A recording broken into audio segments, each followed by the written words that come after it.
Critical molecule है, ठीक है। लेट्स से कि मेरा एक मॉलिक्यूल है HX, मैंने ऐसे ही इसको मान लिया, ठीक है। उसका ओमेगा ई जो है,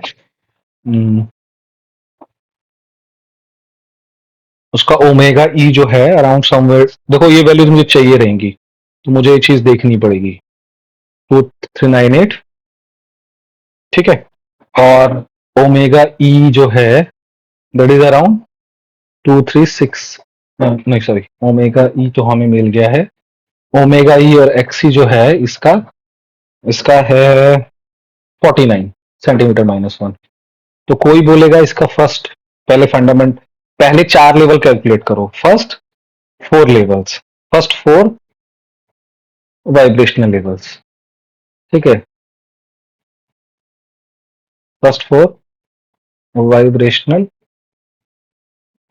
लेवल्स, ठीक है। तो वो कैसे कैलकुलेट कर सकते हैं, जी ना बोल के इसको ई बोल देते हैं। म्यू जीरो पे कैलकुलेट करो, ठीक है। म्यू जीरो पे अगर तुम कैलकुलेट करोगे तो क्या होगा, फॉर्मूला क्या है हमारा, mu one plus one v plus one by two omega E minus mu plus one by two square omega e x e, ठीक है। इस ओमेगा ई मतलब, चलो उसको यूज कर लेते हैं क्योंकि मेरे को बाय बाय डिफॉल्ट ना ये मेरी मेमोरी में स्टेब्लिश हो गया है। तो ओमेगा ई करके कैलकुलेट कर लेते हैं, तो ये जीरो रहेगा, ठीक है। तो one by two omega E, H हमने हटा दिया क्योंकि सेंटीमीटर माइनस वन की बात की जा रही है, ठीक है। 1/4 ओमेगा ई एक्सी, पहला ये हो गया, ठीक है। दूसरा अगर हमें ई म्यू वन कैलकुलेट करना है तो it's will be 1/3, 1/2, it's 3/2 omega E minus 5 by, sorry 9/4 omega E X E. तो पहला वाला इन दोनों के डिफरेंस से कैलकुलेट कर सकते हैं, ठीक है। और इसी तरीके से अगर हम वैल्यू पुट करते चले जाएंगे तो फिर हम वन से, अभी हमने जीरो से वन, मतलब 1 to 0 कैलकुलेट किया हुआ है, फिर 2 to 1 कैलकुलेट कर सकते हैं, 3 to 2 कैलकुलेट कर सकते हैं। ये हमारे फर्स्ट फोर वाइब्रेशन लेवल्स होंगे, फर्स्ट फोर वाइब्रेशनल लेवल। अब देखो, इस बात को समझना कि यही फर्स्ट फोर क्यों रहेंगे, आपने ओवरटोन वगैरह की क्यों नहीं बात करी, बेटा ये जो है सिलेक्शन रूल फॉलो कर रहे हैं, ये जो है सिलेक्शन रूल फॉलो कर रहे हैं ना, इसलिए यही फर्स्ट फोर वाइब्रेशन लेवल्स होंगे, ठीक है।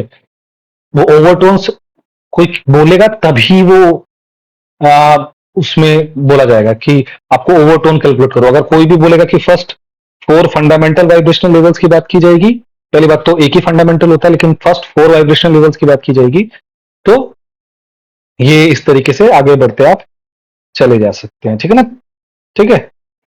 और इंपॉर्टेंट चीज जब आप इस चीज से कैलकुलेट करेंगे तो, ठीक है, ये चीज समझिएगा कि जैसे जैसे अगर आप इनकी वैल्यूज कैलकुलेट करोगे, इसकी वैल्यू कैलकुलेट करोगे, इस डिफरेंस को कैलकुलेट करोगे, तो जैसे जैसे म्यू बढ़ेगा ना, जैसे जैसे म्यू बढ़ेगा स्पेसिंग डिक्रीज करेगी, ध्यान रखना, स्पेसिंग डिक्रीज करेगी, ठीक है। मैं मतलब अगर आप मतलब जो पिछले वाली वैल्यूज हैं इनसे कैलकुलेट करोगे तो 1 to 0 का मैं आंसर बता देता हूं, 2770 सेंटीमीटर माइनस वन आएगा।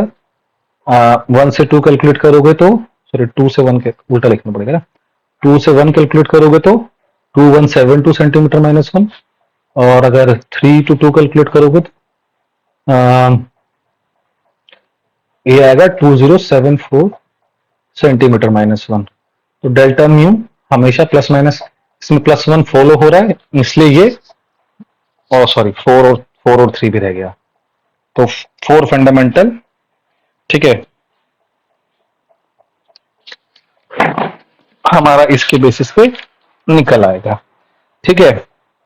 अब इससे रिलेटेड एक क्वेश्चन, कोई कोई क्वेश्चन बचा, देखिए एक क्वेश्चन ये जो मैं आपको बताना चाहता हूं, वाइब्रेशन जैसे रोटेशन ट्रांजिशंस में क्या होता है, आपका जो डेल्टा ई होता है it is very much less, it is very much less than KT rotation में। लेकिन वाइब्रेशन स्पेक्ट्रोस्कोपी में, ठीक है, जो डेल्टा ई होता है, माय गॉड, इसमें डेल्टा ई इस, मतलब आप बोल सकते हो कि it is greater than KT। ठीक है, अगर आप ऑर्डर जानना चाहते हैं तो ये समझ लीजिए कि इनका ऑर्डर रहेगा कम से कम, वैल्यूज अगर देखेंगे तो 0 पॉइंट, मतलब अगर ये इसको 0.265 अगर मान लोगे तो room temperature will be around 0.025। तो हम समझ सकते हैं कि ऑर्डर समवेयर अराउंड 25 से कम 25, ऑलमोस्ट 10 टाइम्स रहेगा, ऑलमोस्ट 10 टाइम्स। पिछले वाले में कितना था, इसमें 10⁵ टाइम्स था। तो इसीलिए इसमें एक्साइटेड स्टेट ज्यादा पॉपुलेटेड रहती है, इसमें ग्राउंड स्टेट ज्यादा पॉपुलेटेड रहती है। तो बहुत अच्छे से हमने ये वाला टॉपिक भी कवर कर लिया। तो प्लीज लाइक करिए, सब्सक्राइब करिए और हमारे वीडियोस को शेयर करिए। मैं जितना हो सकता है उतने ज्यादा आपके लिए वीडियोस लाता रहूंगा। ठीक है।